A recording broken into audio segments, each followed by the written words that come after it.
pasangan itu sudah lama menikah ya, kemudian begitu-begitu saja ya, kondisi rumah tangganya lurus-lurus aja lah gitu. Jadi tidak ada suatu apa namanya keinginan-keinginan untuk bervariasi.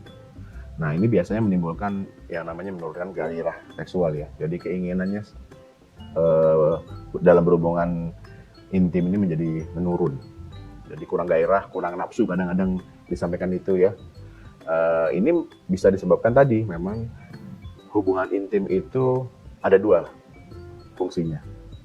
Yang pertama adalah hubungan intim untuk prokreasi, ya, untuk membuat anak gitu. Satu lagi hubungan intim ini fungsinya untuk rekreasi. Nah, pada pasangan yang beranggapan bahwa hubungan intim itu fungsinya hanya prokreasi, jadi untuk menghasilkan keturunan, ini menjadi suatu bentuk kewajiban saja. Jadi harus ini sebagai kewajiban yang harus ditunaikan. Ketika sudah melakukan kewajiban sudah ditunaikan, selesai tugasnya dia. Jadi dia tidak menempatkan hubungan seksual itu sebagai sarana untuk berekreasi.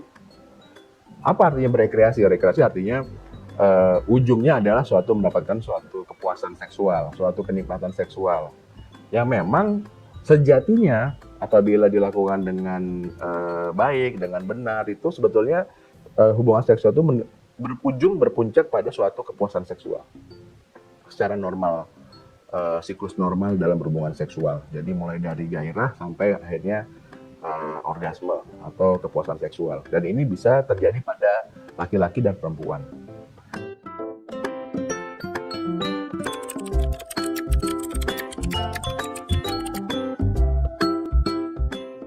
Ingat bahwa berhubungan intim ini itu sangat menyehatkan.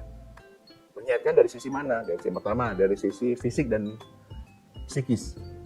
Dan juga dari sisi sosialnya, dari sisi bonding dengan pasangan. Tubuh manusia ini apabila tidak digunakan, makanya dia akan mati. Jadi kalau kita ingin menghasilkan tubuh yang sehat, organ yang bagus, dia harus digunakan. Seperti itu. Jadi kalau seandainya pada laki-laki, ya, penis ini tidak digunakan, ya, jarang mengalami suatu ereksi, ya, dan keluarnya sperma, maka lama-lama dia akan mati sendiri. Dia akan lemah malahan. Kenapa? Hormon testosteronnya tidak keluar. Hormon laki-lakinya tidak membuat sperma yang baru setiap hari. Jadi hubungan intim yang rutin ini itu akan menimbulkan dampak bagus pada organ tersebut, organ intimnya. Wanita juga kayak gitu. Kalau jarang digunakan misalnya gitu ya, nggak pernah berhubungan, maka nanti dia akan lebih rapat, lebih susah gitu ya, akan menimbulkan kesakitan pada saat berhubungan. Jadi harus digunakan secara rutin. Jadi kalau tidak digunakan akan berdampak yang buruk malahan.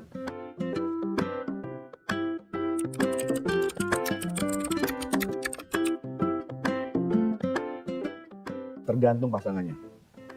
Karena ada yang usia muda sekarang generasi milenial, karena dia sibuk, karena dia ada perasaan tertentu mengejar karir dan lain-lain, egoisme dan lain-lain, itu malah berhubungan seksualnya malah jarang. Padahal dia masih muda.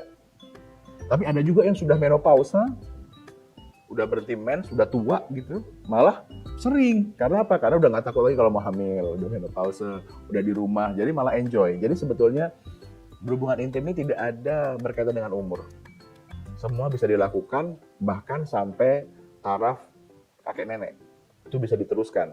Jadi nggak jadi anggapan bahwa udah tua menjadi udah nggak boleh lagi berhubungan, udah malu lah, udah tua nih gitu. Nah ketika nggak dipakai, dia akan mati.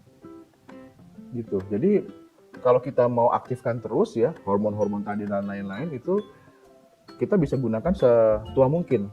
Bahkan pada laki-laki umur 70-80 tahun pun masih bisa menjadi seorang bapak. Walaupun dia sudah kakek-kakek gitu. Jadi tidak ada batasan umur pada laki-laki. Pada perempuan pun tidak ada batasan umur untuk berhubungan intim. Memang pada saat menopause sudah tidak bisa berprokreasi lagi. Memproduksi anak sudah tidak bisa pada perempuan, tapi berhubungan intim masih bisa terus. Jadi harusnya tidak ada masalah tentang usia pada tingkat frekuensi berhubungan intim.